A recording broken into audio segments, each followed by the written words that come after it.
Hey, this is the Daily Overpass. My name is Eric and I make apps. Now today, let's talk about working with developers in other time zones.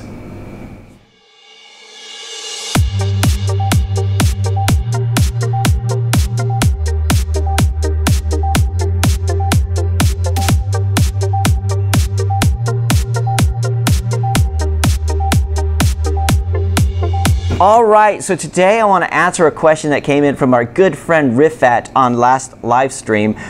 He missed the live stream, but he posted this in the comments. He said, missing in the UK, lol, same time zone. How do you work with devs in different time zones? How do you delegate the work? Please give detail. I am doing a sample of this work on Unity, so he's basically what he's doing is he's communicating with this developer via YouTube videos. What do you think of giving work and receiving work via the videos? So yeah, working with people in other time zones could be very, very challenging, but in another way it could be very rewarding. I mean, it actually is more efficient in some ways. If you've ever worked in an office as a developer, you know how distracting it can be because you always have somebody coming by and asking you questions just on the fly. You know, they don't wait for certain parts to have a meeting so they can discuss things. No, they could just interrupt the flow of concentration by saying, hey, what if we did this? What if we did that? What if we did this? And you're thinking, are we doing that? Are we? Because I have to change what I'm doing now. And you just constantly, it just stop, start, stop, start, stop, start. So dealing with somebody remotely, especially a developer, as long as you have some sort of overlap where you can have those daily conversations and those daily meetings, that gives them the time to do what they need. Right? You don't need 8 hours a day of their time. And the same is true for the designers. The same is true for a lot of the team. If they should know what their jobs are and what they're doing. And I have not been the best at this in the past, and I'm trying to get better at this all the time. So what we try to do is have at least a little bit of overlap in terms of our time zones. So our developers, at first I was hiring them and saying you have to work the late night shifts so that we have, you know, so you work 9 to 5 UK time, and then it got a bit more lax, so they could work pretty much flexibly. Like Marvin, our video editor, he works until 6 p.m. Philippines time, so that's like 10 a.m. here. So that gives us some time to, or that might be 11 a.m. but at the end of the summer, you know, daylight savings. But so that gives an hour to go through and say, you know, to have a quick chat. How's everything going? You know, what are your next tasks? Let's try. I like that video. Let's do this. The same with the developers. We need to have some sort of overlap. Now, one of the challenging parts about having that arrangement is sometimes you'll have something in production that might go wrong like at 4 o'clock in the afternoon, and then the only person around to deal with it is this guy, and that could be a bit difficult, but I have to know what's going on there too. Using videos is something we do a lot, and this is something that, because I do the daily video, I'm kind of used to just turning on the camera and talking, so it's easier for me to give tasks, especially if I have to share my screen. Just start up Camtasia and say, okay, this is what I need you to do.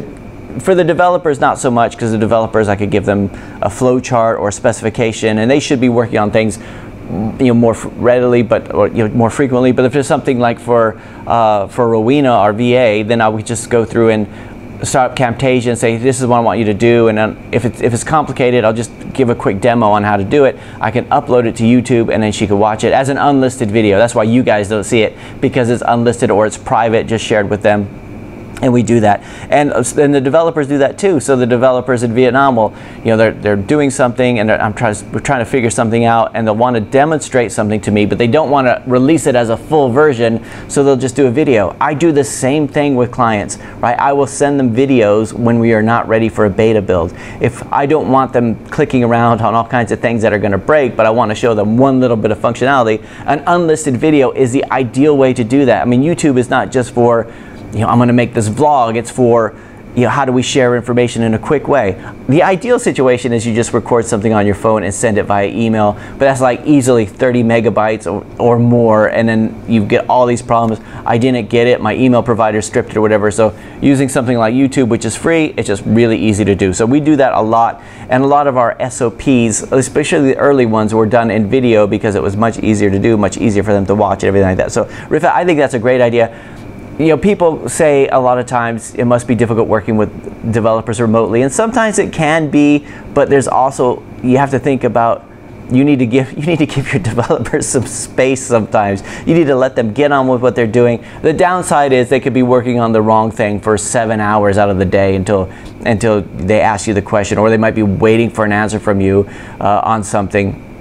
You know, but so a lot of times, and sometimes even I'm about to go to bed at night and I realize, oh, I forgot to answer this question on this, so I got to remember to do that really quick before I go to sleep. Otherwise, we lose a whole 7 hours of the 8-hour day the next day. So it can be difficult, but it's also, I think it's a better way of working. I think even if you're in the same time zone, and even if you're in the same office, you need to give your developers space. You need to schedule times to say, we're going to discuss this at this time in this 5-minute period, not just pop by the desk and say, hey, I just got this new idea. Do you think, how long will it take you to implement it? Because it takes them out of the flow. It takes them out of what they're doing, and it's just so difficult sometimes. So anyway, I hope that helps. That's it for today. I'll talk to you guys again tomorrow.